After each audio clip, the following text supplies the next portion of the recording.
Good morning, ladies and gentlemen. Welcome back to our online training on HOMER software. We have already completed 3 days of training in this week. This is the fourth day of our online training. Today, we shall be covering the topics of wind and solar design, multiple solar arrays, dedicated inverters, wind data, turbine models, scheduled maintenance, detailed modeling techniques. The presentation and the demonstration shall be given by Mr. Silva Navarro. Peter might be joining us a bit late. For the information of participants, the content and material of this online training is available on our website. You can go and download the material over there just to carry on with the exercises at the time. Plus, you have the opportunity to ask questions from the expert at any time during the presentation or demonstration. We will address your questions to Silver. So with this, I would now hand over to Silver for his demonstration. Over to you, Silver. Okay, thank you, Ashan. So, good day, everyone. And today we'll be discussing, I'll just open my screen.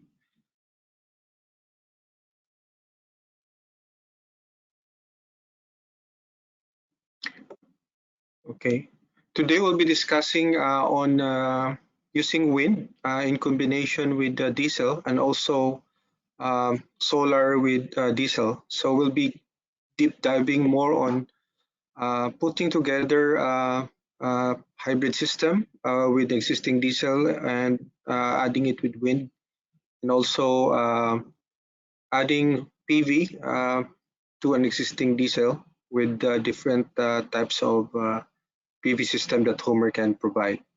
So to move on, we can have a sample village. We'll consider an off-grid village in this time, so that we'll be looking at a system without the complication of the tariffs on the grid. So this will be off-grid system. So we can name our, let's say, project as a simple wind diesel system. Okay. So we can have a sample village for our exercise using the data in Chivak, Alaska, and we can have HOMER look for that site on the map. So, okay, and HOMER can also zoom in on that specific city, and you can also look into the terrain with this eye icon and how it actually looks like. This will be useful in sighting wind turbines to see the surface roughness or how smooth the wind will flow in that area. But to start with, we can add a load specific to this site. So we can import, it's also included in your sample files, the Alaskan Village electrical load. So we can set this to 2011 when they have this data taken. And we have here the profile of the demand of that village. So you have also seasonality on the demand, but not really that distinct. But you can see the variation on the demand on the DMAP. To power this system, we can use a diesel.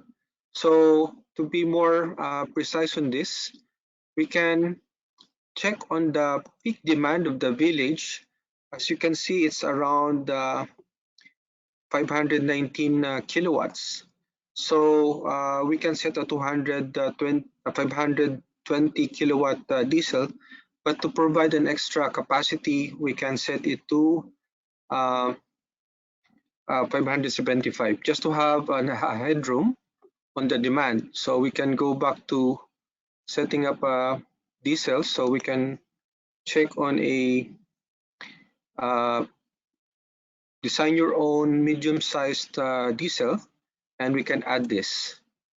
Okay, so to simplify, we can set the name to genset, and we can set it gen, let's say 500, and we can use the default values for that.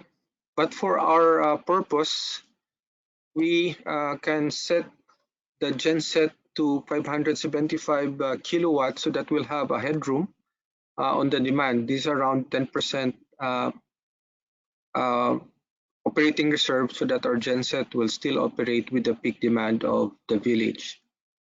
So calculating the system operation will provide us the baseline data for this village. So as you can see, it is operating the diesel for 8,760 hours a year. That's literally 24/7. And we can benchmark the cost of energy at 40.8 cents per kilowatt hour. Okay, so this will be our baseline system. As you can see, the architecture with only the diesel feeding the system. Now, we can add wind turbine to our system. So in this case, we wanted to select the one turbine from our library. So we can actually check our library for wind turbines. And here we have this triangle here. We can click on this, and it will show a list of wind turbines that we can use. But for this specific exercise, we want to have the North Power wind turbine. This is a 100 kilowatt turbine, but since our location is in the quite a cold location in Alaska, we want to have a version of the turbine with the Arctic rating. Just a background, we have already downloaded the catalog of that wind turbine rated for the Arctic environment.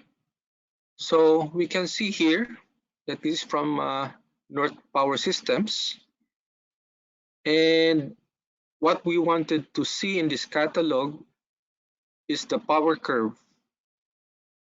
A wind turbine performs differently at different wind conditions. So a power curve will show you what will be the output of that wind turbine over the running the wind velocity across that region. So we will transfer this data into HOMER so that we can model this particular Arctic class wind turbine in our model. So we can go back to the HOMER model, and we can start with the template 10 kilowatt system. So going back to the design, and we can copy from our library a 10 kilowatt turbine, because the next one will be quite large at 1.5. So this is the largest that we can use. And we can click here, copy. So in our list of wind turbines, we have a duplicate of that 10 kilowatt generic wind turbine. Then we can go back to our design and add that wind turbine. So we have here our generic 10 kilowatt wind turbine, which we will use as a template for modeling the Arctic version of the North Power turbine. Right, so we have here, as I shown in the previous catalog, the power curve. So converting that power curve into an Excel file, I have prepared this table. As you can see, we have, can you see the table on the screen?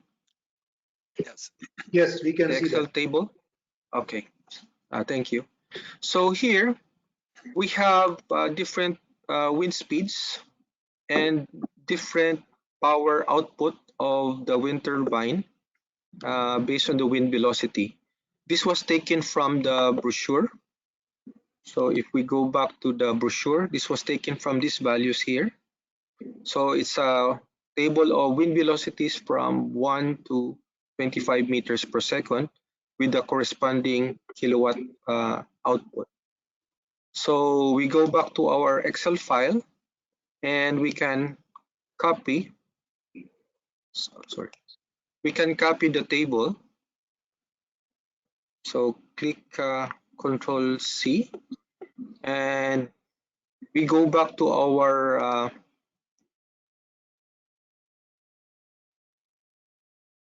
wind turbine and we can look into the power curve. So we can go to advanced and see here, this is a table that we can actually modify. So if we paste the data, okay, so we pasted the data from the power curve we've taken from the Arctic version, and you can see the change in the shape. Just to have a background on power curves of wind turbine, it has a start-up wind velocity. That means below that wind speed, the turbine will not generate power. The blades could be spinning, but there will be no output yet. So in this case, the startup wind velocity of this particular turbine is around 3 meters per second. But as you can see, it's a logarithmic curve.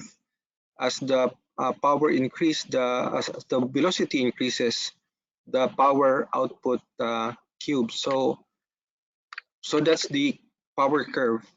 Now we also need to be aware that this turbine is rated at 100 kilowatts. So after reaching that 100 kilowatt uh, capacity, the wind turbine starts to regulate. So it tries to maintain that 100 kilowatt output even if the wind turbine, even if the wind gets stronger. Then you have the cut out wind speed. Sometimes it's around 20 meters per second or even 25, that the wind turbine would shut down or just flatten its output. So this is a background on the wind turbine. Now we can also add in other data aside from the power curve.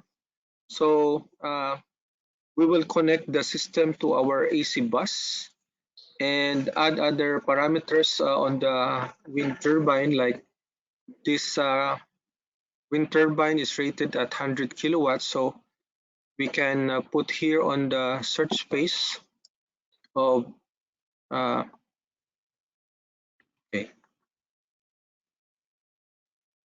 we go back to the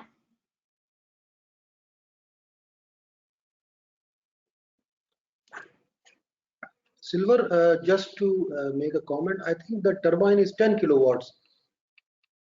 okay, this is all right. This 10 kilowatt is the template that we have, so we will rename this.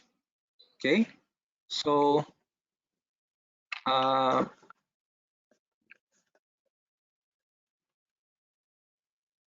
just looking for the okay, so we will rename the turbine to be North Power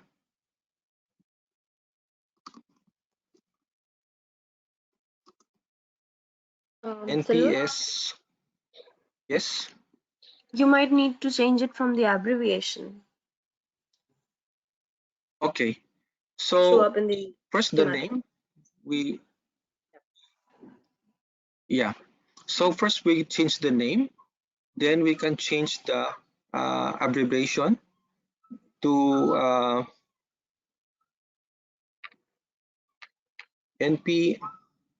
NPS 121 and dash A to indicate that it's an Arctic version of the system. Then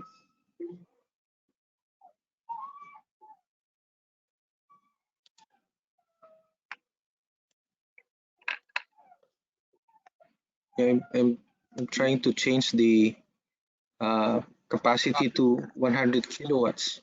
Yeah, you have to go back to the library. Oh, sorry. Okay.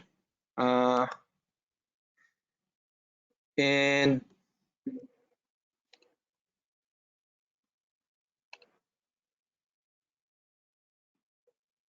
yeah, so yes, Peter. Well, yeah, I thought you wanted to On the change things like the defaults. Oh, all right. Oh yeah, thank you. So this one? silver is there on the general rate power. General. No, no. Instead of defaults, the first tab, general, you have Yeah, this rated sorry. power Yeah, at the bottom. down at Sorry. the bottom. Oh, sorry. Okay, thank you. Yeah. So we Yeah. have to change this. All right. So we have to change this and uh, go back to the design because we have not changed that. So what we'll do is to remove this first and use that new generic supposed to be 100. So here our rated capacity is uh, supposed to be 100, right?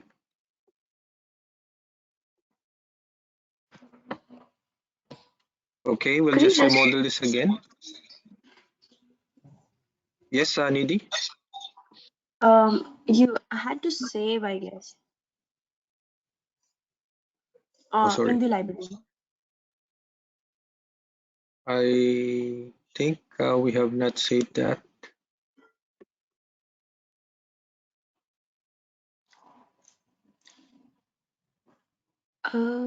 It should change from here itself. No. Okay, we'll Yeah, just check the defaults now.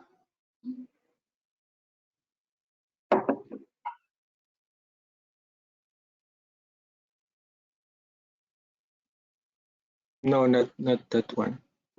Power. And while you are at it, you might also want to update the up power curve that you had taken from the Excel. Okay. Yeah, so what we can also do is we can use the existing north northern power data and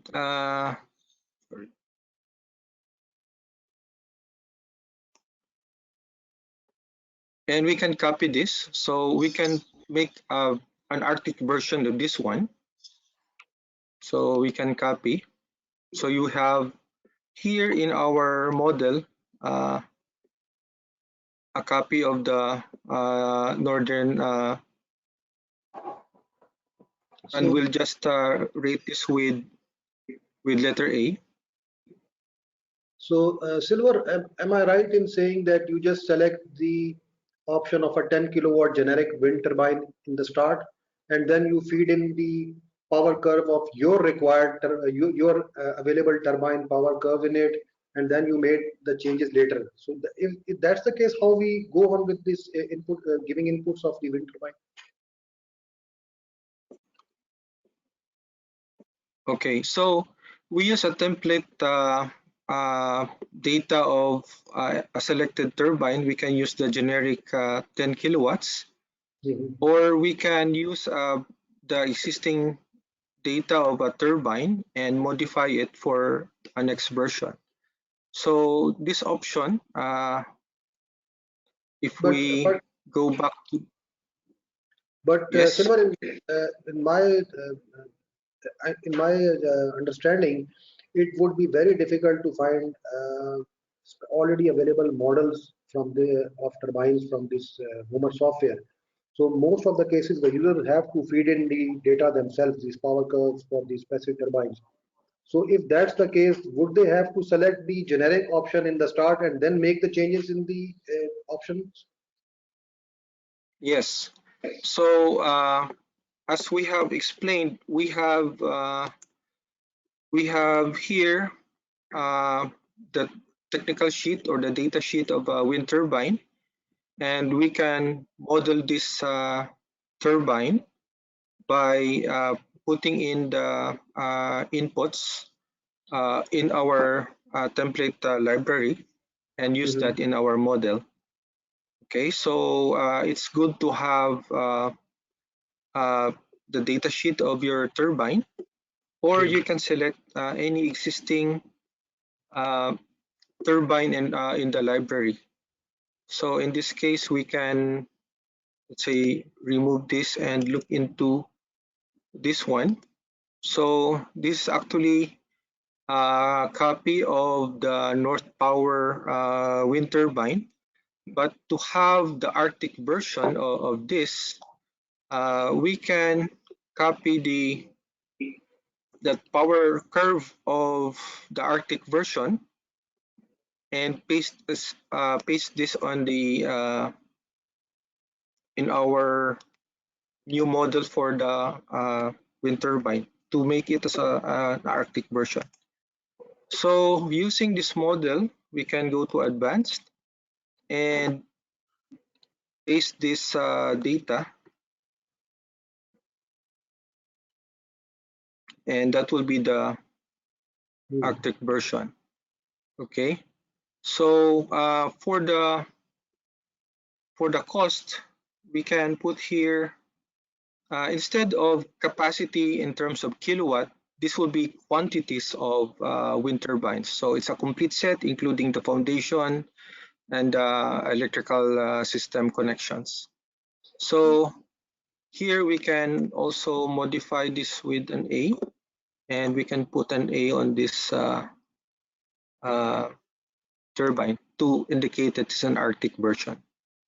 So to add more information on this, it's connected to the AC bus, and we have a cost for the capital cost of 600,000. 600,000, yeah. And the replacement cost, because if you're only replacing the turbine, you could only be spending 480,000, retaining other components, and an O&M cost of around 7,000 US dollars annually. So that's one specific turbine that we have. And to use a turbine, of course, we want to know the wind resource in that area.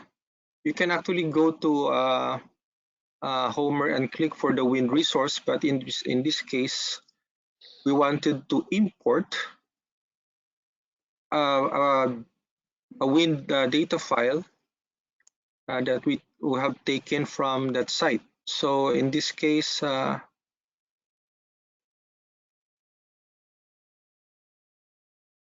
we have here sample Alaskan Village wind speed at 30 meters hub height. So this is based on a met mast of 30 meters. So we can import that, and this is the actual wind data taken from that site. So to provide more information on this, we can also see on the variation with height information, we can provide a wind shear data or a surface roughness data based on the conditions of that site. So in this case, we'll use the rough pasture of 0.01 surface roughness. So this will adjust. But if the site is, let's say, have a lot of crops or have a few trees, then the surface roughness has to be changed to 0.1. So if we look into the shape of the 0.1 shape here, the wind profile will change. So for example, we just use the 0.1 surface roughness. And other advanced parameters will be more on the viable table. But in this case, we'll just choose the data that's available. So with that information, we can now try to see what will be the advantage of using wind turbine, or will it be competitive with running the system on a pure diesel operation. Okay, so we can click calculate, and HOMER will simulate. So under our on the results table, we can see that having one wind turbine in combination with the existing 575 kilowatt genset will actually save us fuel. So as you can see, the fuel here on a purely diesel system, it's 770 liters per year. And it's reduced to 704,000 liters per year with the wind turbine. So our cost of energy went down from $40.8 per kilowatt hour down to $40.5 per kilowatt hour. So that's how the wind turbine performs. Now, we can add sensitivity into the system by changing the fuel price. As we're going into more remote areas, the cost of fuel can be high. And talking also of, about wind data, there could be variations in the wind data depending on how accurate or how what will be the variation on the wind measurements taken on that site. So we'll do a sensitivity on the fuel. So we can go to the fuel price, and what if the fuel price increase from $1 to 1.25 or even as $1.5 per liter. Okay. Now, adding a sensitivity to the wind resource, we can also go back to the wind resource. Okay. So as you can see at the bottom of the page, based on the data we provided, this is 8,760 data points. HOMER calculated that average of 6.9 meters per second. What if the velocity is actually only 5 meters per second, or it could have been 8 meters per second? So we'll see the sensitivity of how will the wind velocity also affect the selection of the hybrid system that the HOMER will calculate. So with these two sensitivities, we can check on the project and sensitivity table. So we're looking at sensitivity on the fuel price and also sensitivity on the wind velocity. So when we calculate, HOMER will look into which conditions will favor wind over diesel-only system. So to appreciate this list of results that we have on the table, we can look into the graph. So we have here the optimal type, optimal system type plot. So the blue shade is genset plus the wind turbine. The black shade here is purely diesel genset system. This vertical axis is the wind speed, and the horizontal axis is the fuel price. As you can see, if fuel is cheap, but the wind velocity is low, you'd rather go for a purely diesel system. But even if the fuel is cheap, but the wind velocity is quite strong, then it makes sense to add a wind turbine on the system. So you can also look into here, superimposed the cost of energy as an impact of the wind velocity and the price of fuel. So here, or you can use that optimal shape into a surface plot. Okay, so surface plot based on energy will superimpose. So the dark blue is the cheapest and red is the most expensive. So fuel cost of energy will be cheap if the fuel price is cheaper and the velocity, wind velocity is higher. So this gives us an idea what's the ideal condition of the site to include the wind turbine in combination with our diesel. So Asan, any questions at this point? Maybe we have questions from the audience. Currently, we are collecting the question. You may proceed now. Thanks. Okay, thank you. So we'll leave the diesel price to 1.5 just to proceed with the other things we can model, and we'll retain the wind speed to its original velocity. So we can go to resource wind and we'll just remove the two other values. Okay.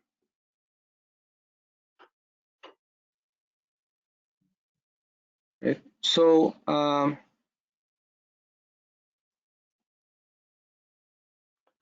we'll look more on the detail of the wind turbine on the advanced stage. So to be realistic about modeling a wind turbine, especially on site, we can add other parameters as like the turbine losses. In other software like PVSys, they also include these losses for the PV output. But for the wind turbine, we can include availability loss of around 2%.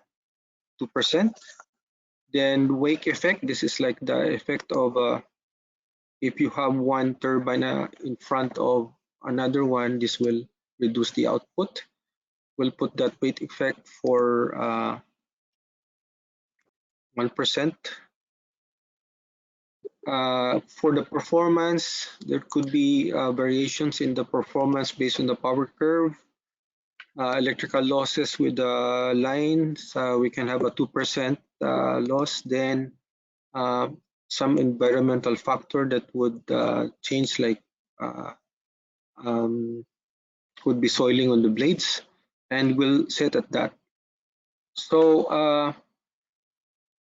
and also wind turbines are mechanical machines, so we also need to consider maintenance or even checkup. So we can add every 2,500 hours. So let's say we can have a checkup for maintenance of every 2,500 hours. There's a 5-hour shutdown of the turbine for checkup, and it will cost around $1,000 for somebody to check into the system.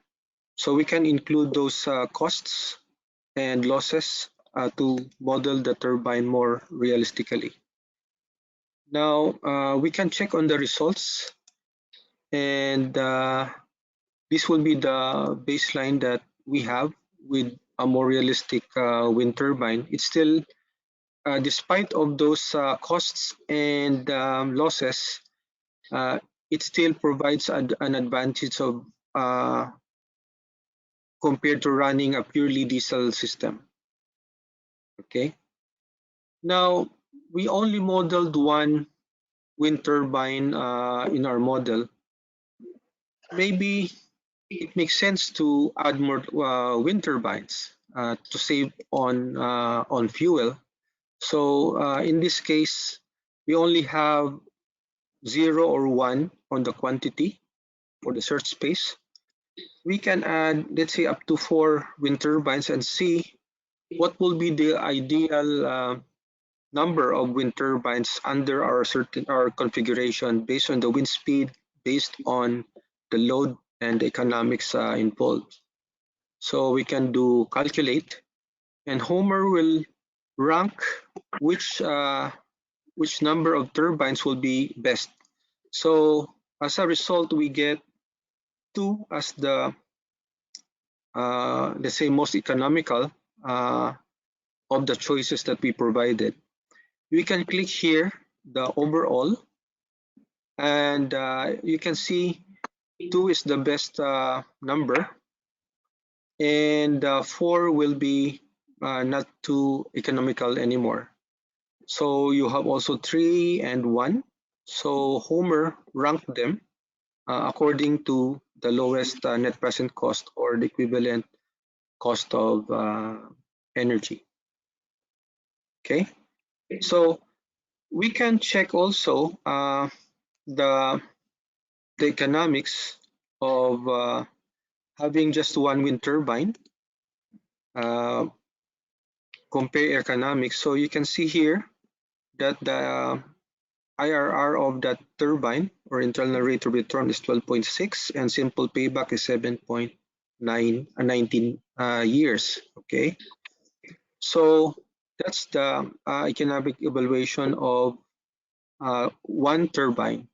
But HOMER is recommending the 2 turbines to be more economical than just having one. So if we look into compare economics, you can see that the payback is shorter and a higher internal rate of return. Okay, although capital cost wise, it will be more expensive to have 2 turbines, but on the long run, over the course of the 25-year period that we have modeled, having 2 wind turbines will be more economical or providing a lower cost of energy compared to just having one single wind turbine with our diesel.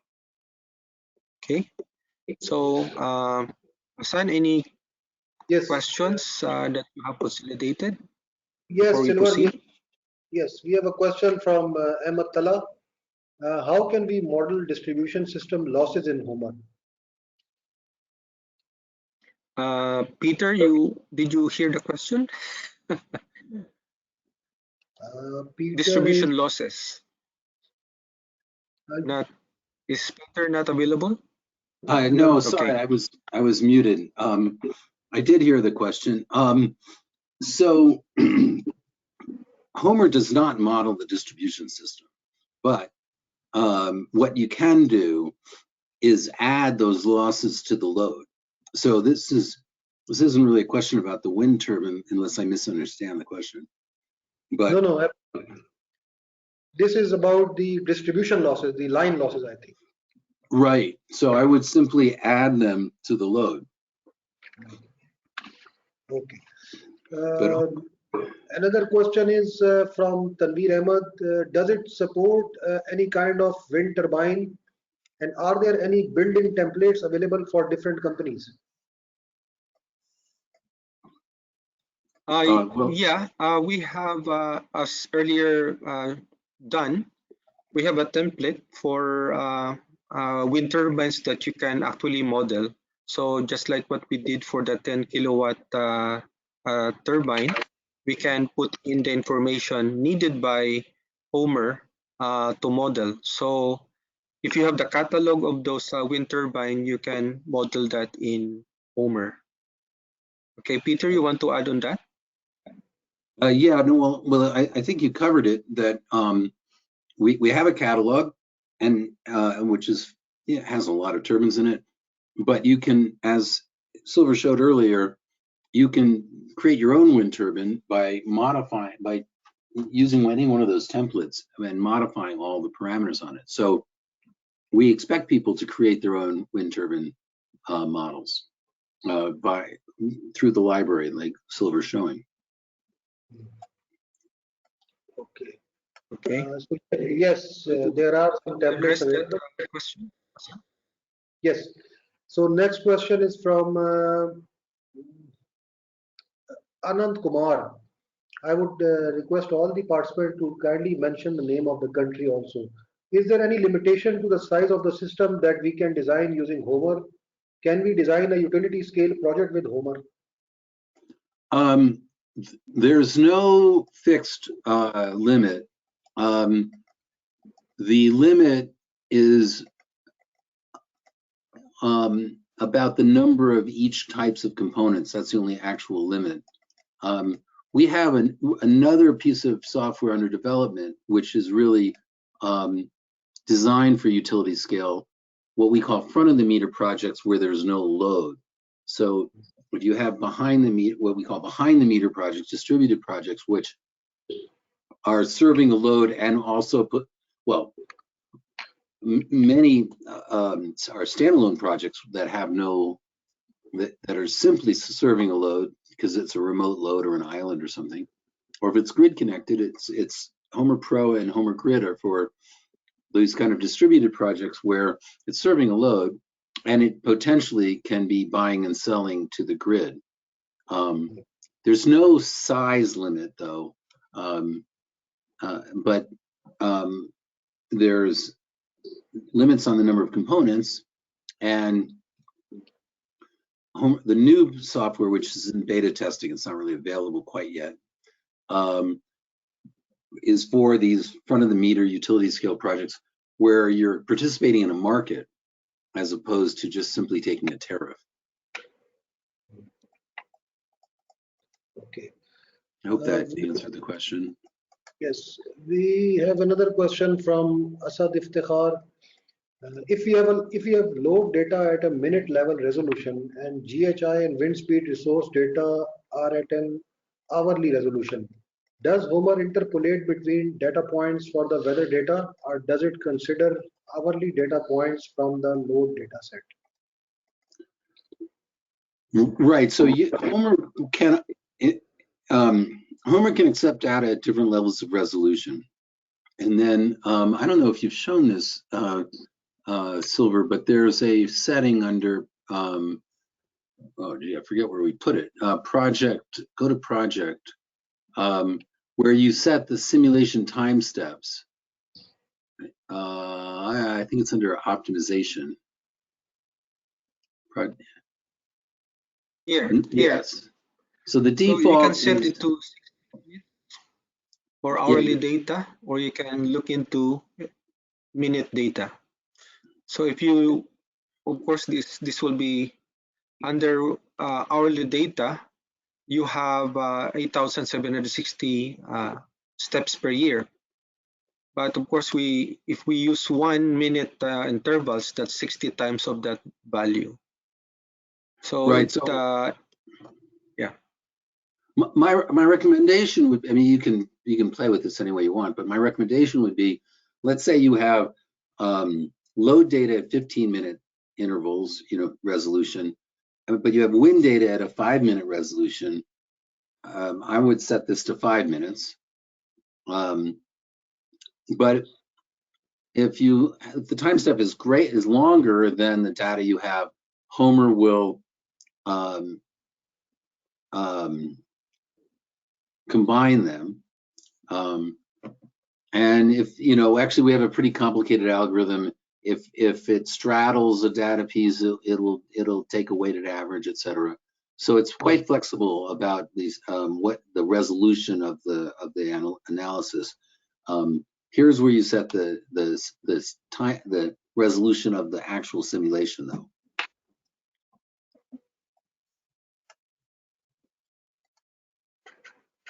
I hope that was clear. So it can actually kind of an get advanced hourly data. Yeah. Okay, so we have another question from Tanveer Ahmed. Can we develop a curtailed wind turbine curve? This curtailed wind turbine curve might be used for experimentation purposes. I'm not sure I understand. What would it, what's a curtailed? I'm not sure I understand the question actually. Okay, maybe that will be relevant for our next topic. Curtail, Peter, means reducing the output. Yeah, So yeah, so we'll be discussing on our next topic actually the thermal load control as a way of controlling that excess wind generation. So And Silver and Peter, we have been asked many times the same question. This question is from Ahmad Tala. As RE sources are intermittent, can Homer provide information regarding average voltage and frequency fluctuations in the design system? And we have been asked this question from many participants that if these renewable energy systems are integrated with the load, so renewables are basically intermittent. So obviously solar is not a constant value. Wind does not give a constant power. So how can it cover the load? What fluctuations have an impact on this system? So how do Homer take care of this? well, this is why it's so important to have a hybrid system. The skepticism about, well, you can't meet a load with just a solar or array or just a wind turbine is true. So that's why you have to have either a grid connection or a battery or a diesel or some combination of those to cover that variation. And that the H in Homer is for hybrid, and you need a hybrid system for exactly that reason.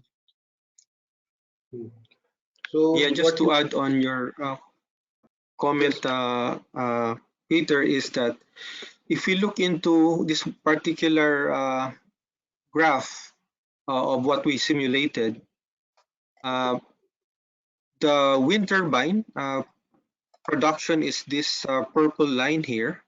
So that's what they call intermittent. Okay. Now we have that dark black line as our load. To make that intermittent wind turbine provide enough energy to power our load, we can combine it with the genset. So that's what Peter was mentioning about combining or hybridizing the system. We cannot power the load only by the wind because of its intermittency, but we have shown that combining the wind with the diesel actually reduces the fuel. Although wind cannot power the system alone, but having the wind with the diesel can reduce our cost. So that's the advantage of hybridizing the system according to the wind conditions of the site. Okay, Peter, you have Yeah, no, I think that was well put. more comments on that? Okay. All right. So just to emphasize the hybridization part of this modeling. So Okay. I think we can carry on with the demonstration. We'll address other questions when we Yes, have. thank you, Hassan, for those questions. So moving on, it was mentioned about curtailing the wind. So one control strategy is to dump or divert the excess energy produced by the wind because the wind does not always follow the demand. It could be a windy day, but the demand is low. So we can add a controller that will dump that excess energy. So since this is in Alaska, we can use a thermal load controller. So we can go to the components and add that thermal controller. Okay, so we can set it to 100 and 200, and we can use the default cost of 200 kilowatt, $200 per kilowatt on that size. So As you can see, if this is a thermal controller, Homer will be looking for a thermal load. Okay, so we can add thermal load so that this thermal controller can dump that energy. Okay, so since it's not really a load, it's just a dummy load, we just click on this thermal controller and we can set it to 0 because its purpose is just to dump the load.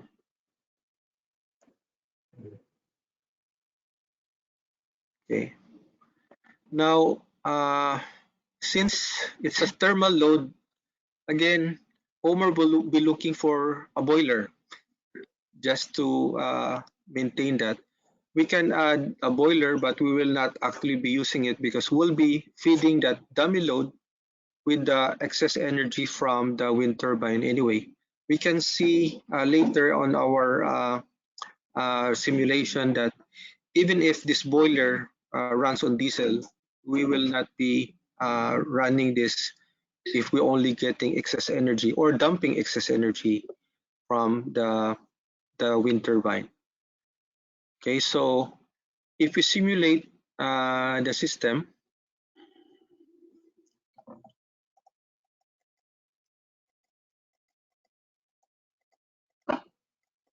we can see that the optimum system is having 2 turbines and it's dumping energy to the dummy load. And even if we have provided Homer with options of using up to 4 wind turbines, adding a dump load or a thermal dump load did not use the 2 other turbines, so it only used 1 and 2 wind turbines for the configuration. So this is the how Homer would select a system based on the configurations of the load and the control mechanism that we have for dumping excess energy in our system. Okay, so we can compare. Let's say we can check what if what's the advantage of having 2 wind turbines again. If we look into the economics, so here for a single wind turbine, the simple payback is 7.19 as see done, but we can compare it with the 2 wind turbine system, and economics would show us the simple payback is longer, but the cost of energy is lower.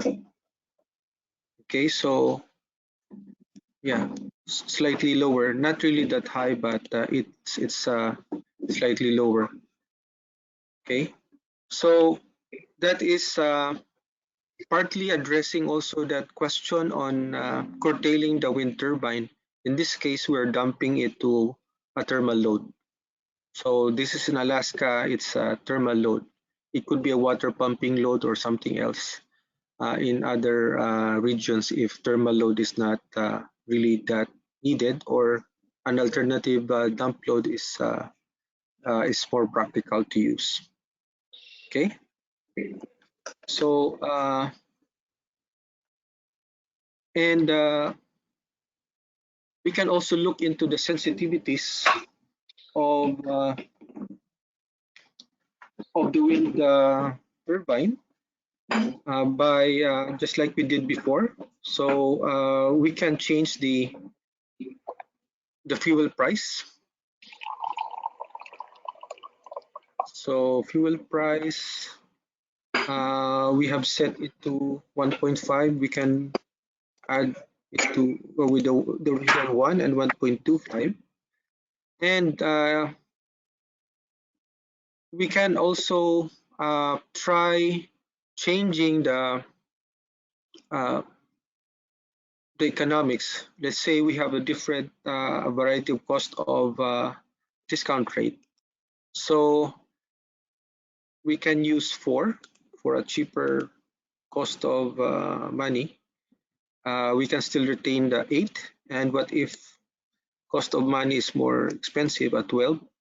We can see how would HOMER respond in terms of calculating and ranking the possible systems. Okay, so if you simulate with the sensitivities,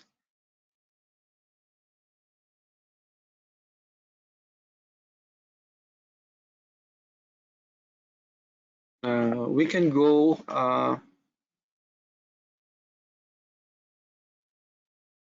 to the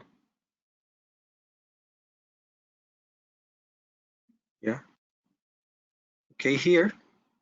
So you have the fuel price from the base case of $1 to $1.5, and you have here the nominal discount price. So if a capital is cheap with a low discount rate, the system would be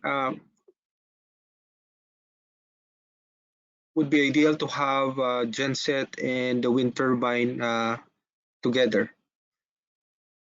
But if capital cost is high with a high nominal discount rate, then the diesel will be more practical, or will give you a lower cost of energy.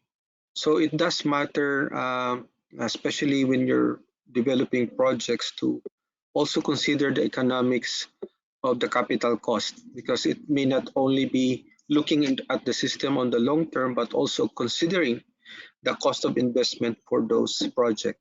So HOMER provides that option for you to provide those sensitivities, so you can compare what will be more practical on your development based on the nominal discount rate, and also on the changes on the fuel cost. Okay, so that will be the last model for the wind system. We've covered multiple wind turbine, and also combined and dump this to a thermal load and run onto the economics. So Hassan, any questions before we move to the solar part, which could be more exciting to the audience? Yes, we have one, two questions. One is from Muhammad Ali Qureshi. What if we want to increase the renewable energy fraction? In such scenarios, how the HOMER will model for the intermittency? Okay, let me answer that first before Peter would contribute. So in our models, we considered the system to provide all the energy that we have, because you mentioned about intermittency. So we have here constraints, and we have here capacity shortage. So HOMER would model only systems that would totally cover the energy requirement of the load if we set here at zero shortage capacity. But we can also look for the minimum renewable energy fraction here to serve as a guide for HOMER that the system should have a minimum renewable fraction when you set this up. So even if we just use in this case, let's say we can benchmark the results just to have reference on that table, and we'll look into the single turbine installation with a, say, average of 1. Okay, so a single turbine installation in this particular case, we can look into the renewable energy penetration. So you can see here on the energy part, it's covering around 10.7% based on energy, and based on capacity, kilowatts, the wind is covering around 14.8%. So if we set here using a single turbine, we can have a minimum of 10.7% renewables in terms of energy. But if we look into the system with 2 turbines and check on the renewable energy penetration, we see a higher percentage of that renewable energy in terms of energy, but the capacity is only 25% because of the stability requirement of the system. So even if you have 2 turbines, the diesel genset will still require its minimum loading to run efficiently. So energy-wise, you may increase that share, but capacity-wise, it will depend on the stability of the grid. This is why intermittent renewables may have limited capacity penetration to maintain that grid stability. Okay, Peter, you want to add more on that? Yeah, well, there's actually quite a lot to that question. There's a question about renewable energy penetration. There's also a question about intermittency. And I just want to reassure the audience that, you know, the intermittency of solar and wind is obviously characteristic, an important characteristic. So we obviously have to model that. And I would say there's 2 different kinds of intermittency. There's the intermittency where, you know, the wind just doesn't blow. You know, you've got a calm day and there's just no wind. And so that's captured in the wind resource data, and the hybrid system will pick that up. So that's we obviously model that. That's one of the key features of HOMER is modeling the synergy or the complementarity of these hybrid systems. There's also the short-term intermittency where just a single cloud goes over the solar array and the production drops for a minute or something. And if that short-term variation is shorter than the simulation time step, HOMER's not going to model that explicitly, but that's why we have that operating reserve constraints. That's why you need to have operating reserve. And the operating reserve says it's a constraint in HOMER that said we're based on your settings, saying we require the system to always have enough operating reserve to cover any kind of short-term drop in production or short-term increase in the load. I mean, a reduction in the renewable production is no different from the system's perspective than an increase in the load.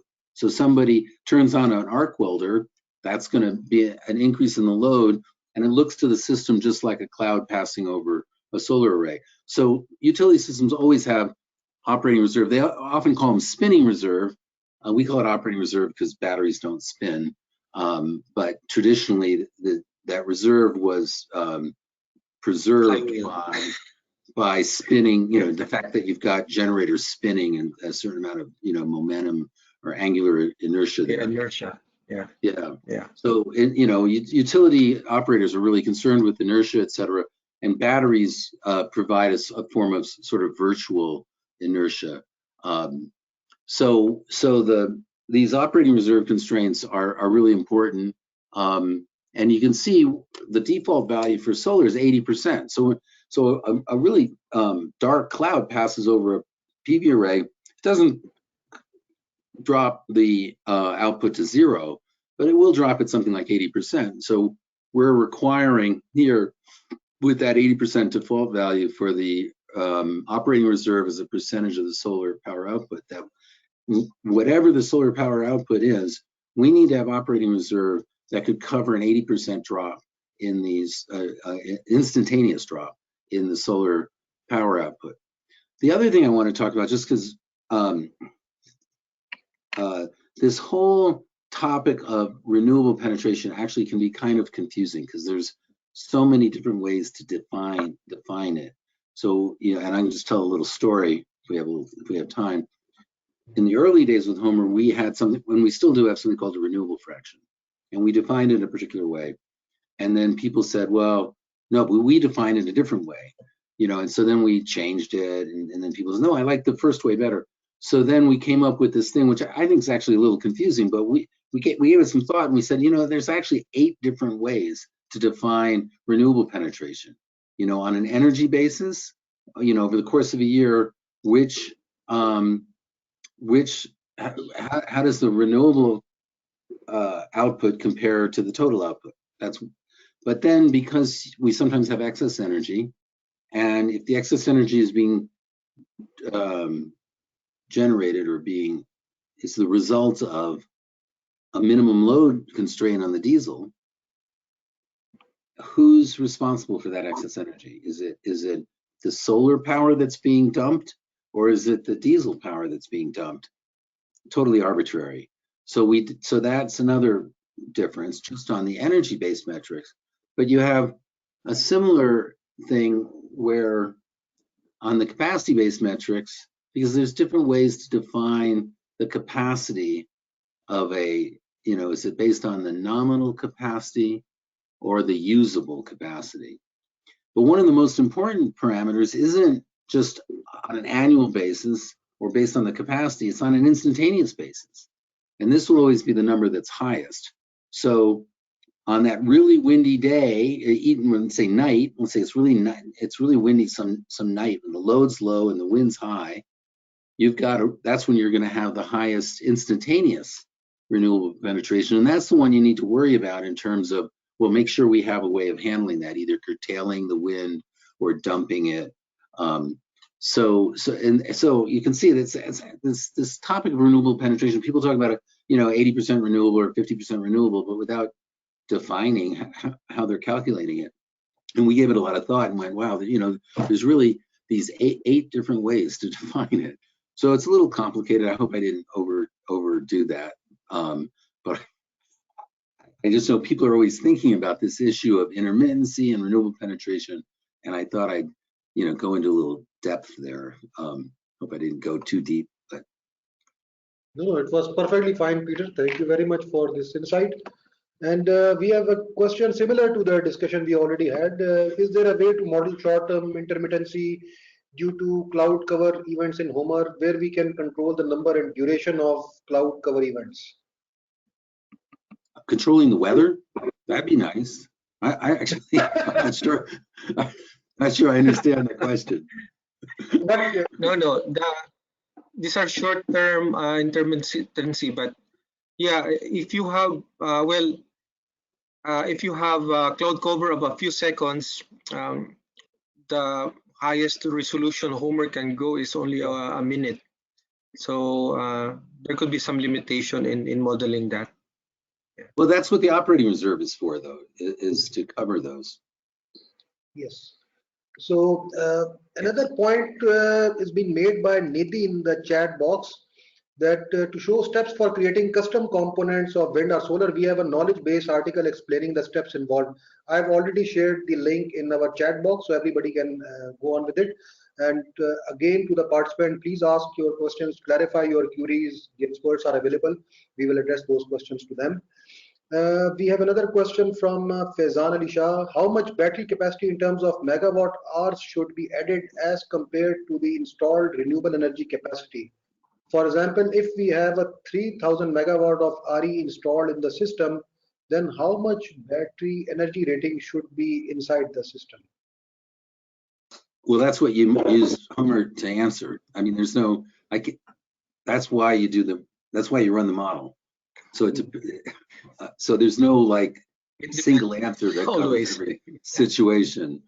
I mean, that's a really good question, but that's why you need the software to answer that question. It's not like, you know, there's a single answer for that. Yeah, or there's a rule of thumb on capacity of renewables versus storage. it also depends on the load. So that's how. That's why you should model it in Homer to get a more accurate answer. Yeah, Not only on the stability of the grid, but also on the economics. Yeah, it depends on the loads, and it also depends on the renewable resource. I mean, if you're in a trade wind area, the wind's very steady, but in places like here where I live near the mountains, it's very gusty. So that'll change the answer as well. But I mean, people love rules of thumb, but they're not very good, to be honest. Yes, like one size fits all kind of. Yeah, the world's not like that. Yes, and I think by the capacity which he has mentioned, 3,000 megawatt, he's more referring to the utility size where this huge amount of renewables is attached, and then you are worried about the fluctuations and how batteries could cover those fluctuations. As you just reminded me of a good point. If so, 3,000 megawatts is clearly you're talking about a national grid, a large grid. So if that large grid is 3,000 megawatts is 200,000 megawatts, 200 gigawatts, then 3,000 megawatts is, you might not need any storage because it's very low penetration. But if you try to put 3,000 megawatts of renewables on a grid that was only 3,000 megawatts or 4,000, if you were if that represented, it's really a function of what proportion of the total resources is it. Because if it's a relatively small proportion, then the existing resources can cover that without storage. So the amount of storage you need really increases as the renewable penetration increases, and but it starts at zero, and then at low renewable penetration. I think there's been quite a lot of talks in the energy sector, electricity sector of Pakistan. Since there is an example of Australia implementing 100 megawatt hour of a lithium-ion battery bank, coupling it with the wind turbine plant power source over there, and they are just trying to cover up those fluctuations through this storage bank. So there are some talks going on that if we could cover those with our storage. So I think maybe that question is in reference to this. Sure, and also, I believe this is the problem and was what motivated the big battery bank in Australia. I'm not sure of that, but also to cover things like a major power line goes down, and you don't want to lose load. You want something that could pick up that load really quickly. In fact, for a long time, the largest battery bank in the world was actually in Alaska because there's two load centers in Alaska and they're really far apart and there's one line in between them. And if that line went down, it was a real problem. So they put in a huge battery bank 20 years ago before anyone, it was sort of an unusual situation, but it was to cover a failure in the transmission system. Okay, thank you. Silver, you can carry on. We don't have any more questions now. Okay, thank you. So before going to solar, I just wanted to emphasize, remember we have this diesel boiler in our system, and we're not feeding this with diesel, just to check. And if we look into the results, we will see that that boiler actually did not consume any diesel. It was just there to serve as a to meet the thermal dump load that we provided for the control of the excess energy from the wind. Okay, so we can now proceed to the solar. So we can have a new file. Okay, so we'll set this as commercial EV diesel system. Okay. Now, instead of going to Alaska, we'll go somewhere else.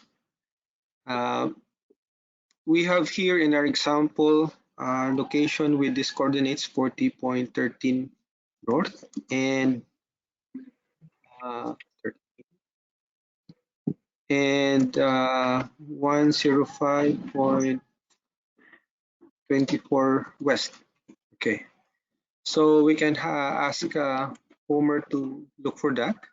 We can zoom in which part of the United States will that be to that specific city, and we can look into the terrain, how it looks like.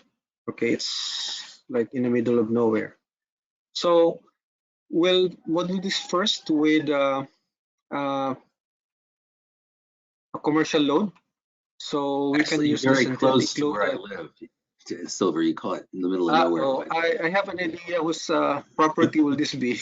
I don't know. Well, Okay. if you zoom out a little bit, it's pretty close to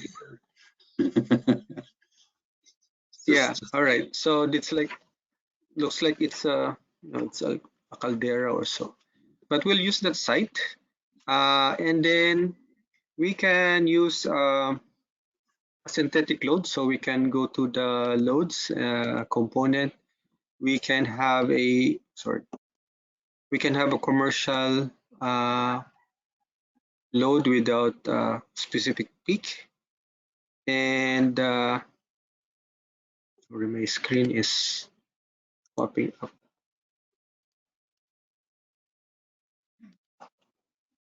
Right, so this is a typical commercial load as part of the templates of Homer that you can use. So our peak is around 348 kilowatts and load factor of 29%. Okay, now just again modeling this with the genset, we can have a 400 kilowatt genset to run this load. So we can go here, generator. We can have a generate major own size your own system, and we can have let's say we can label this as genset, and say 400. So just to emphasize on the sizing, if we have a 0 here, Homer will select a system with 0 capacity of diesel. But if we want Homer to use diesel all the time, then we have to remove the 0 so that it will always use something. And in this case, we're putting in a 400 kilowatt system, diesel genset. So if we run Homer with this, you can only have one solution. So you can see here only a load following or cycle charging, but both systems will always have that 400 kilowatt genset as our base case. Okay, so that's a starting point before we put in our solar. Okay, now we'll start putting in solar in combination with our existing diesel. So we can look into the flat plate PV. You can add that, and by default, if you add a flat plate PV, it's connected to the DC bus. Okay. Now we can set the price for the capacity for the capex of 2,500 and also replacement cost of 2,500. Then we can set a search space to feed our 400 kilowatt load with 0. That means an option not to use solar. 100, 200, up to 400. Okay, so in this case, this is still a DC system. Now, let's go deeper into the PV system. This was discussed, I think, yesterday. Now, if we're modeling a DC array, probably including the controller, then we can show here the maximum power point option. So we can click if you want to be explicit about it or design that in detail. Then you can have cost of the maximum power point, or you can also have in terms of ratio of its capacity over the controller, or the PV capacity over controller ratio. One means if you have a 1 kilowatt array, your maximum power point capacity will also be 1 kilowatt. You also have efficiency, as Peter mentioned, I think yesterday, over the course of the demand or the load. Okay, just to go through these properties here, the advanced properties. On the next tab, you have here orientation. So again, we want to show reflectance. That means albedo. This is the additional energy you can get on your solar array based on the reflection of the surrounding environment of that site. In a snowy environment, this can be as high as 70%. Okay, so then you have the tracking system. So if the solar array is fixed, then you can select no tracking. But you have different trackers. There's horizontal axis tracking, and this can be a manually adjusted system, adjusted monthly to follow the seasonal change in path of the sun. You can have weekly adjustment, so HOMER will also follow that in a more accurate way. Or this is adjusted on a daily basis, but only on the horizontal axis. And it can be an automatic continuous adjustment tracker on the horizontal axis. But as we know, the sun not only moves from east to west, but also slightly moves from on the sky's path from north to south. So you can also use a vertical axis continuous adjustment tracker, or the two-axis tracker. That means it adjusts east to west and north to south on the seasonal variation of the sun. Okay. Now, without the tracking, HOMER provides a default position of the solar array. It will look into the latitude of that site and use that angle as your default slope of the solar module. So that's the default slope, and you can change that into let's say 0 if you want to put that solar module flat on the roof. If you have a flat roof, you can use 0, but you can also use the default setting based on HOMER's recommendation using the latitude of that place. For the default azimuth, so 0 means due south if you're on the northern hemisphere, or due north if you're on the southern hemisphere like Australia. So we can use this value to also change based on the actual installation of the site. Okay, so on the other part of the advanced property, you have this temperature consideration. So if you want to consider the effect of temperature on the solar module, you have default coefficients here.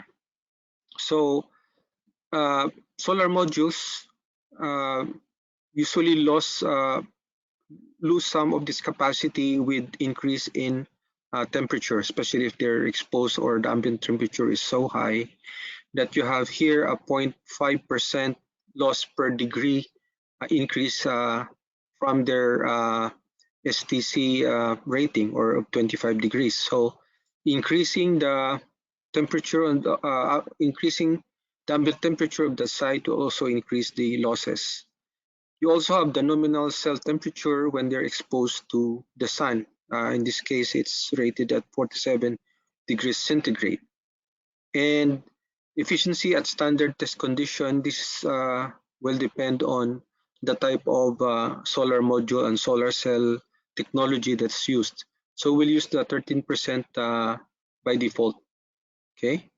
So, but notice if you use the consider temperature effects, HOMER will require a temperature data for that site. So we have to have that data. You can click on HOMER, or if you have actual temperature data of the site, you can also import that.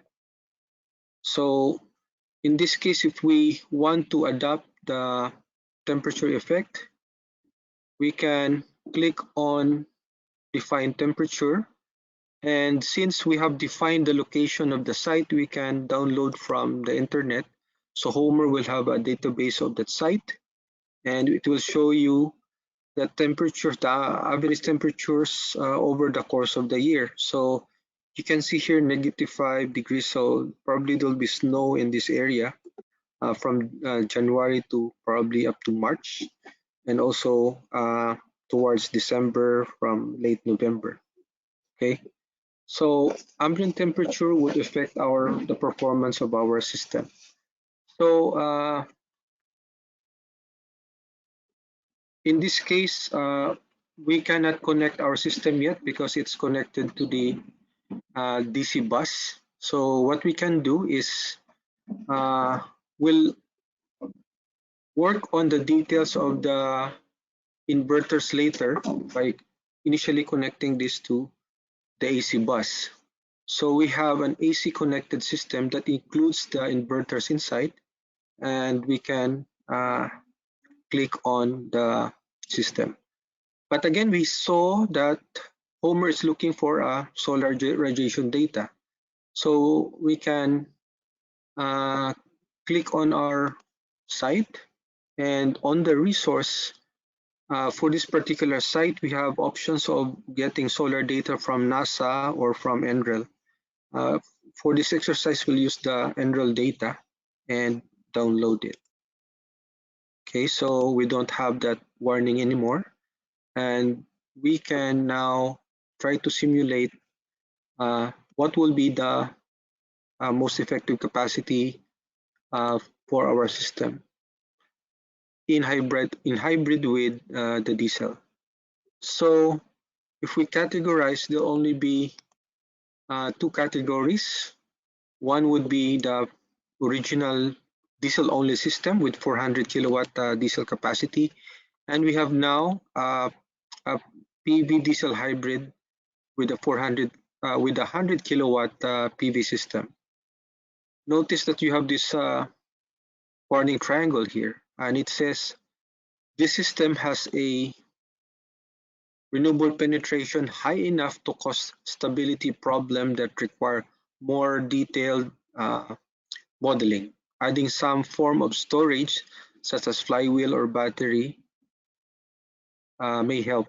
So that was also raised earlier in the question, the stability issue. So HOMER provides you that warning. So it will caution you to be aware that with the high penetration of intermittent renewables like solar or wind, you have to consider some form of storage to smoothen that fluctuation on coming from those intermittent renewables.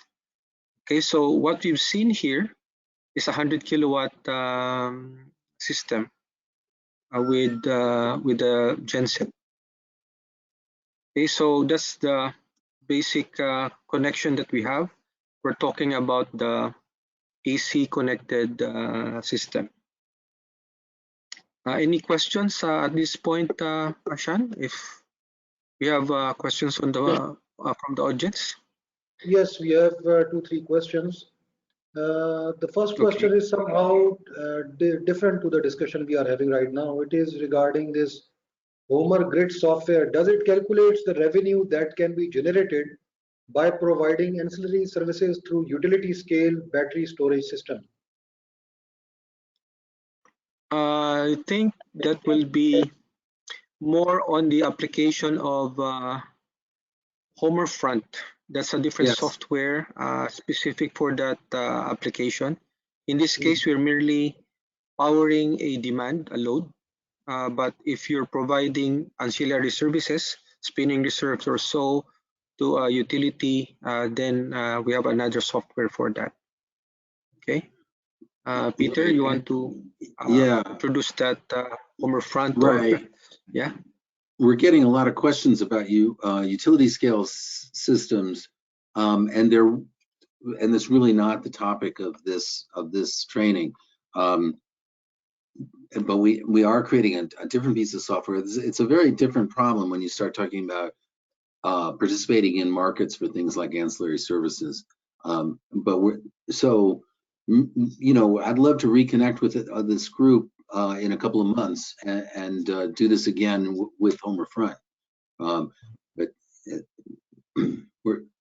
HOMER Pro is not really for participating in markets like like ancillary service markets. So then this participant Ahmadullah should refer to this other software then. So we have another question. Is there a way to model soiling of PV panels in HOMER? Yeah, we have a derating factor. Yeah, here we have a derating factor to look into losses on soiling, even losses on wire losses. Okay, so and you can actually model your solar array or solar PV in software like PVSys or like Yeah, this one. You can model your system in PVSys because this is a more comprehensive software. It can consider shading and more detailed loss measurement, efficiency on inverters, wire size losses and all. You can also use helioscope to model your solar array and import those results into HOMER, and HOMER will use those results as a solar array component or a solar AC system component based on the output from helioscope or PVSys. We will not be covering that part in detail, but you can do that. So this derating factor of 0.8, is it being recommended by HOMER? I mean, based on what? I mean, there could be some areas which are desert, they would have a higher percentage of soiling compared to the other parts or where there's city area where it would be less. So any recommendations by the HOMER to the user? Well, we think 80% is a reasonable default value. But as you said, or as the questioner said, that will vary a lot depending on where you are. So, for the initial analysis, before you've done a really deep analysis, I think that's a fine default, but it's just a default. And it's worth thinking about these things for the more detailed analysis. It's also worth pointing out that well, I'm just going to reiterate something that Silver said.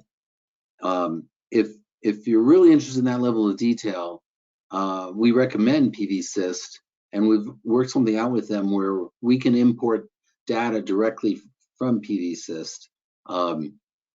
So PVSys doesn't do the whole system analysis like we do. They just say, here's the resource, here's the array, how much power does it produce, and it just gives you a kilowatt hour production, which you can import into HOMER. But there's a fine point here that's worth mentioning, which is if you're explicitly, the biggest derate really is this temperature derate. The panels heat up in the sun, and the hotter they are, the less power they produce. So if you're explicitly modeling temperature, like Silver is showing right there, then you probably should raise that derating factor, because otherwise you're kind of double counting. That 80% we think is a reasonable default, including a temperature derate. But if you're explicitly modeling the temperature derate, then you probably want to remove that from the other one and use a slightly higher number. But if you're in an area that's really dusty and you're not going to clean the panels on a regular basis, then then you'd want a lower number.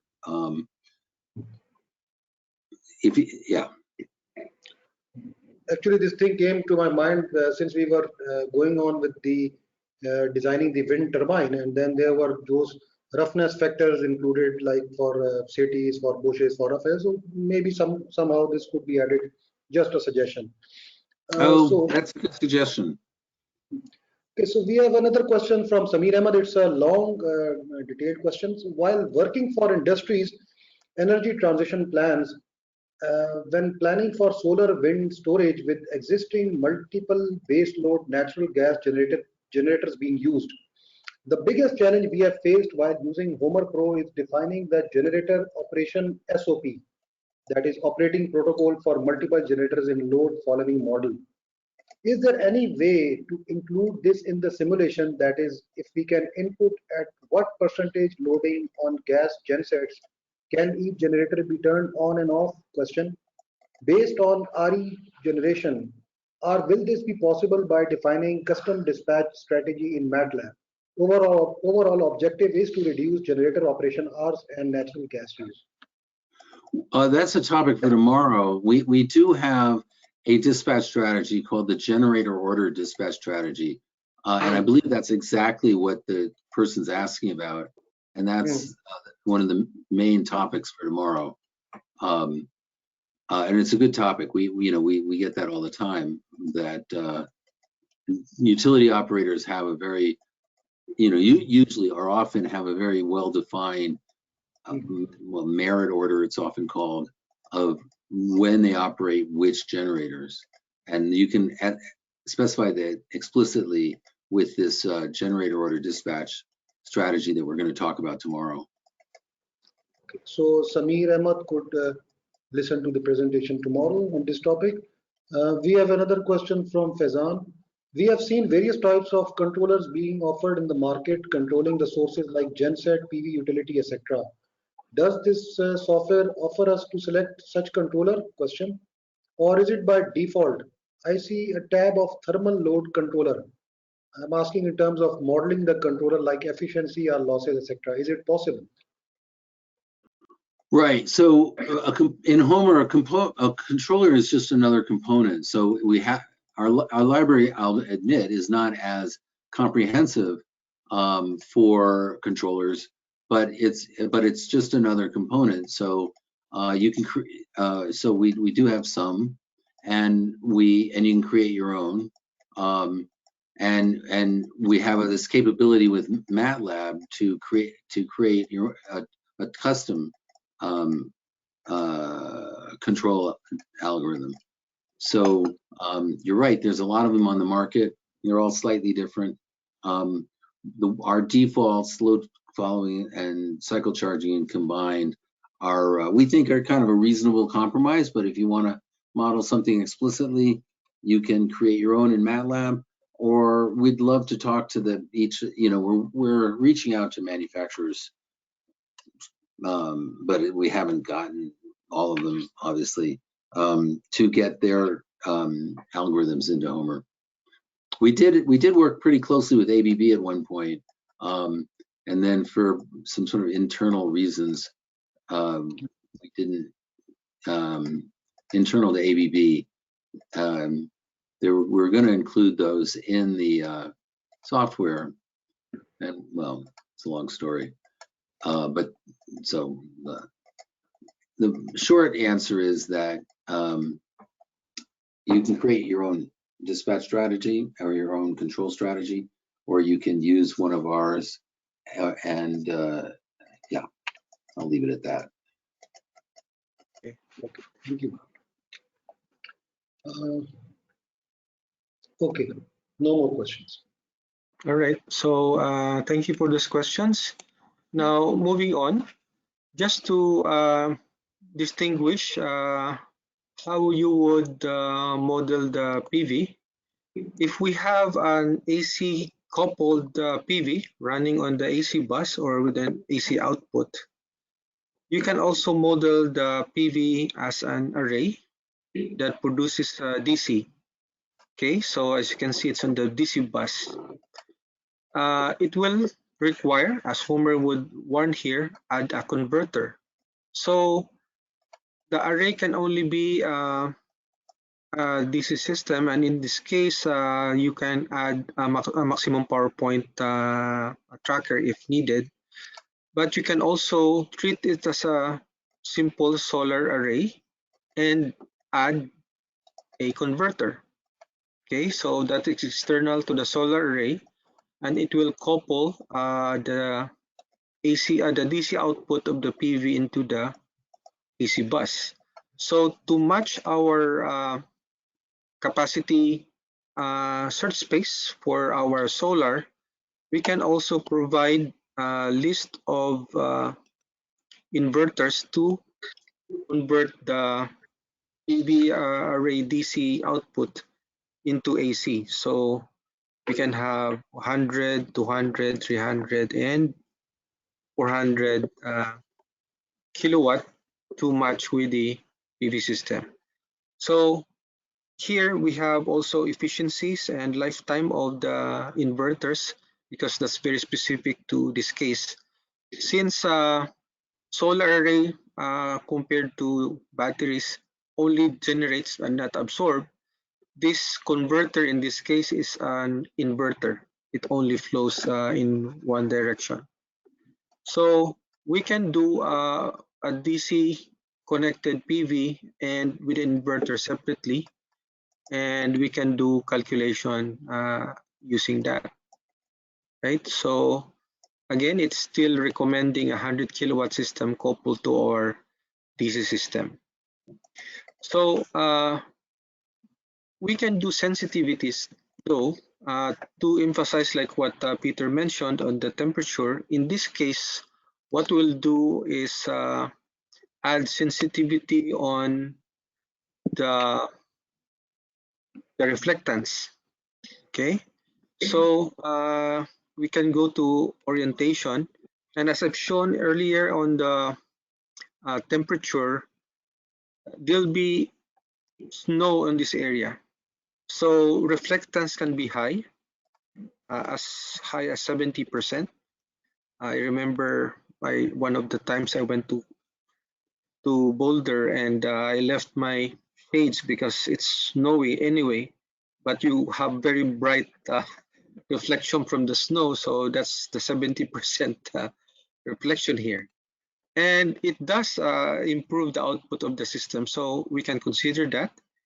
And what if we change the slope of the solar array? Because if the ground has high reflectance, it may be it makes sense to compare if I only have a flat roof and I put the solar modules flat on the roof, or tilt it 40 degrees, so to take advantage of the reflected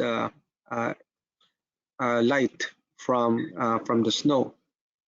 So we can try these two sensitivities and check on the effects of on the output of the system, and possibly the effects on the cost of energy with more solar energy generated with a tilted solar array. Okay, and we can do sensitivities like this and check on the impacts. So since we have sensitivity, we go to the graph and look into the surface plot option. Okay, so Homer would tell you the sensitivities that we provided on two areas. That's the PV slope. So remember, flat on the roof and tilted 40 degrees towards the south. Okay, and on the horizontal axis, we have 20% reflectance compared to 70% reflectance when you have snow. And we can check on the, instead of net present cost, we can look into the cost of energy. What will be the impact of that, of those adjustments and possibility of high reflectance? So on the color bar, you can see that the cheapest is the dark blue color, and the most expensive is the reddish orange color. So cost of energy will be lower if we tilt the module when the reflectance or the albedo is high at 70. So this will be the impact of tilting the module if the reflectance is high.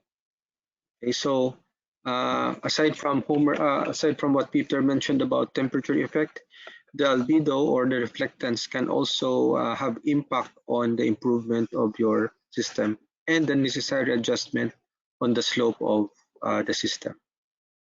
Okay, so moving on, we can go back to setting back the slope to the original 40, or we can just click here. So HOMER will just use that default, and we'll remove the 70 so that we'll set it at 20, because 70 could happen during winter days. So now we can model the system as an AC PV system. So remember, initially we had an AC PV system, so we can change this to AC and connecting this to the AC bus, right? So we have our array there. Now HOMER is complaining because we have an inverter that we don't use, so it will say, okay, you can remove the converter now. So yeah, we can remove that and focus only on the PV system. So we need also to label it as an AC or alternating current PV system with this range of possible capacities that we can use. Okay, now we can do more detailed model on the inverter inside. So the AC PV system is composed of not only solar array, but also the inverter included, plus the mounting frame and the wires. So we can use for our cost, we can use 300 per kilowatt of inverter, and we can just use 0 for the O&M. And for the inverter size, to match our search space here, we can add 0, 100, 200, 300, up to 400. Okay, to model it more accurately, as mentioned yesterday, we can use the efficiency table. So we can add here. This is based on an SMA Sunny Boy inverter. So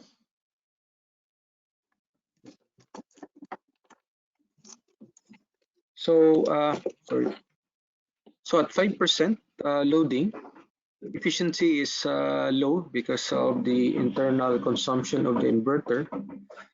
Then if the loading increases to 10% of the total rated capacity of the inverter, efficiency increased to 96%. And at 40%, you have 97.5% efficiency, but going 100, it slightly dips because of the electronics involved back to 97%. So that's the internal characteristic of the specific inverter. So we have here a more detailed description of the inverter we're using for our AC PV system.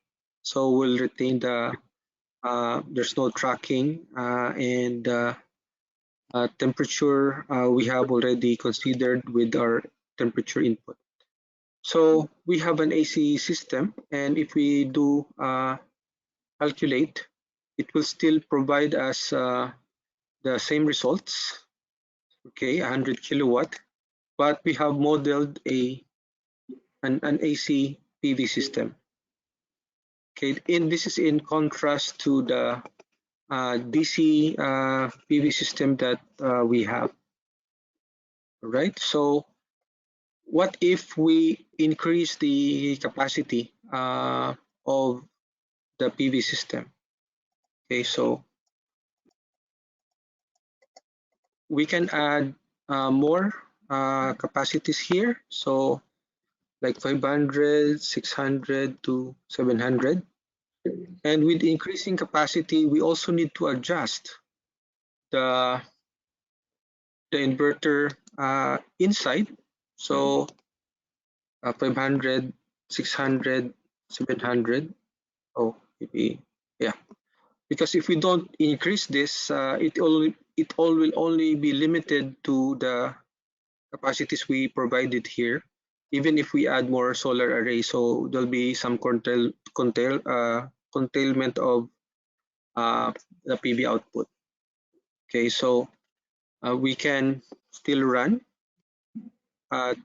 if there will be more PV systems. So again, the best system will be 100 kilowatt, but if we can look into the overall list of inverters, you can have different combinations of here's the ACP and the inverter inside. So you can see here that HOMER is recommending PV systems of 100 to 200 kilowatt of array, but powered by 100 to 300 kilowatt of inverter with this combination. So a 200 kilowatt system should also PV array should also be powered by 200 kilowatt inverter.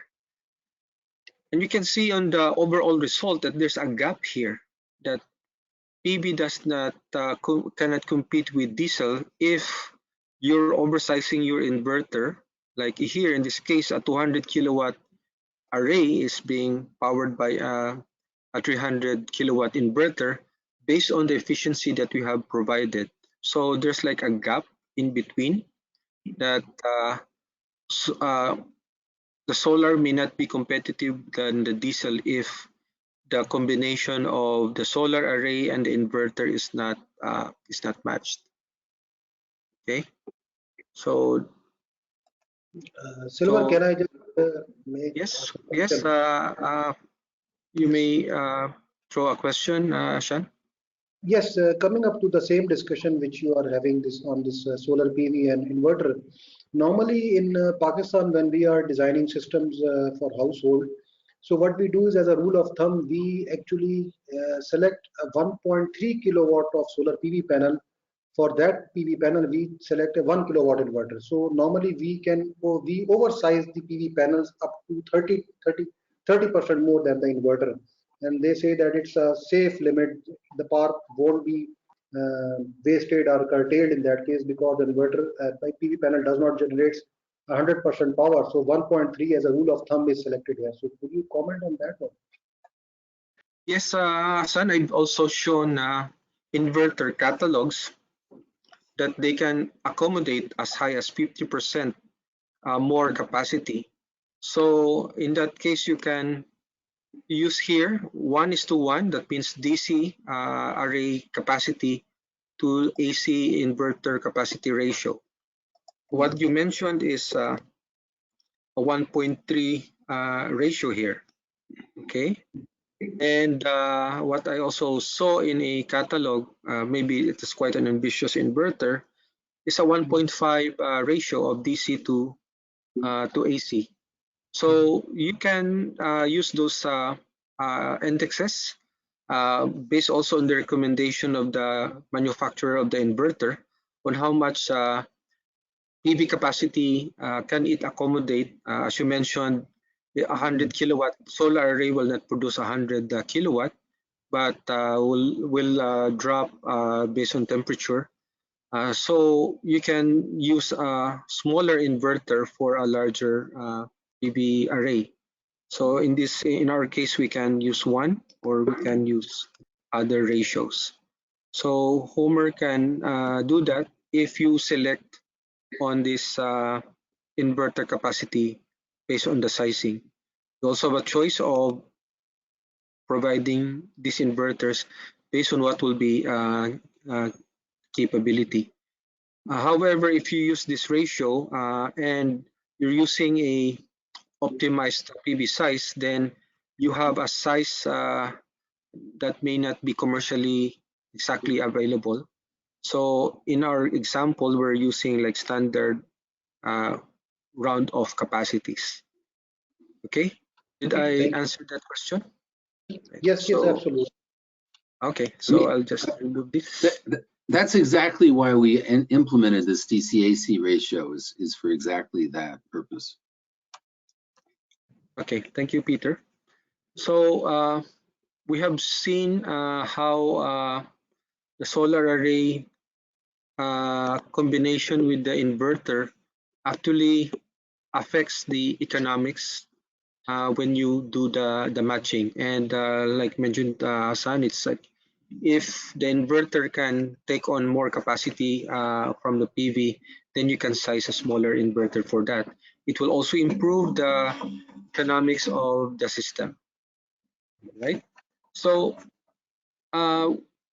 we have modeled this ACPV system, and we can actually save this to our library. So to do that, you can click here on the copy to library as our ACPV system, right? So there.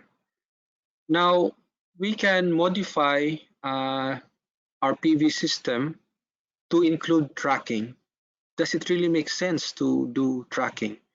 Some would claim 10%, 15% or higher increase in yield when you do tracking. So we'll do that. But in this case, we also increase the cost because tracking will also add hardware to the system. So what we'll do is to rename our system, modify this ACPV system because we have already saved a copy of this, and we'll name it tracking PV system. Of course, it's in this case still AC, but we'll rename it TPV. Okay, so tracking, and we'll do advanced. And for the orientation, we can click on the two-axis tracking just to maximize the tracking mechanism. And with the tracking system, we have to raise the cost to, in this case, 4,000 per kilowatt because of the tracking system. And because it's a mechanical system, we have to do maintenance, and the raises our maintenance from $10 to $50 per year. So we can also increase our capacities from, we can add, let's say 800 just to maximize if it makes sense, and explicit inverter will add 800 capacity. So if we calculate with the tracking system, would it make sense, or will it make an improvement? Result shows that it does not, because adding a tracker system where maybe there's an improvement in the output, but the cost based on our data provided makes it more expensive. The cost difference on cost of energy is so small, but it became more expensive than the non-tracking system, or more expensive than just running the diesel. So it's quite, let's say, maybe counter to the notion that adding trackers will increase, but in this case, because our cost had gone up, it did not become more competitive, and the cost of O&M also increased. So we can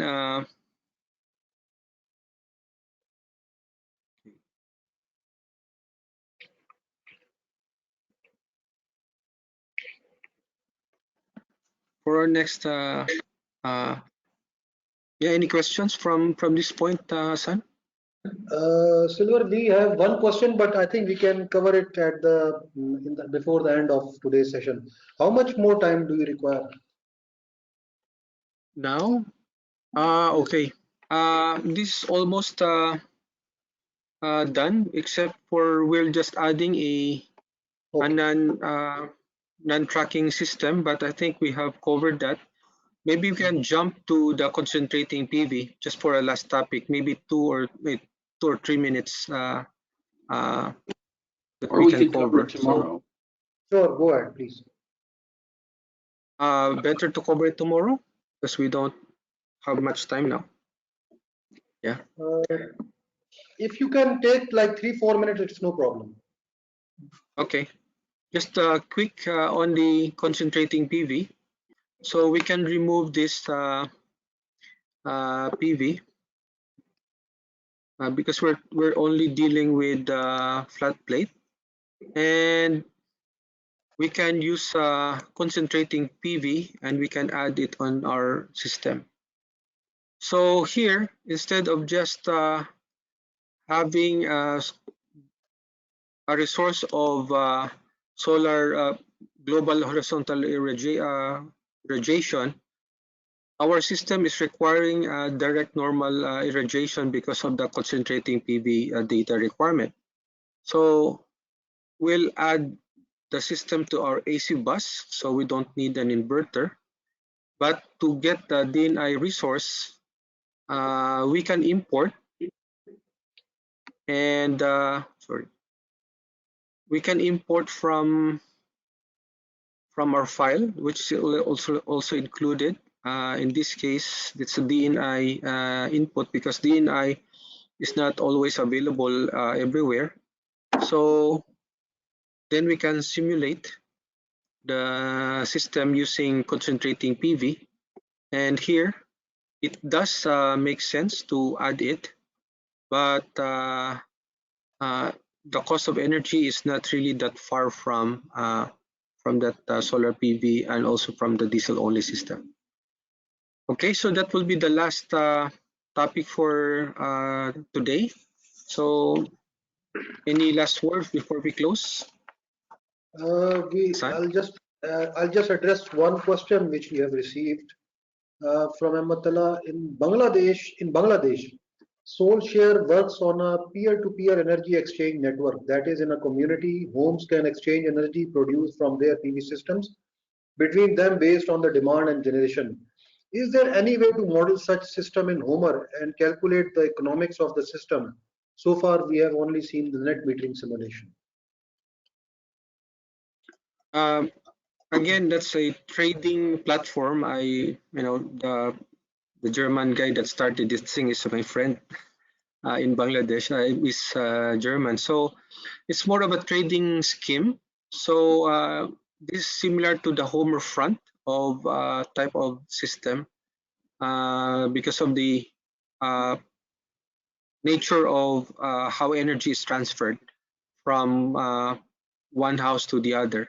So there's no specific HOMER model that can do that because one load is connected to the supply of the other. So it's quite complex. So I think we are over with our session today. Peter, if you have anything to add, because questions are over and Silver is over. No, this has been great. Let me see, make sure I'm not muted. Yeah, okay. Yeah, no, this is great. And Silver, I think Silver's done a good job. And I don't really have anything to add, except we'll see you tomorrow. So, ladies and gentlemen, with this, we have to close today's session. Tomorrow will be the last day of our online training, and tomorrow we will cover topics on islanded utilities and large village systems, operating reserves, solar in large grids, and value of storage in multiple generator systems. Specifically, this session would be very important for our Maldivian delegates and friends. They would have a good session tomorrow, so maybe they could find time to attend this one.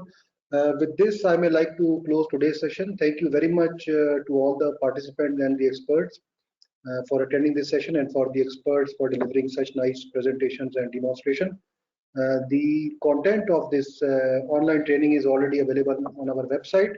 You can go and download those contents, and if you wish so, you can carry on the analysis in your leisure time. All the files are available over there. Moreover, the same web link which you have used to connect today can be used to connect tomorrow's session. Tomorrow is the last day, and then we can close the training tomorrow. So thank you very much again to everyone, and have a nice day. Bye bye. Thank you, everyone. Have a good day.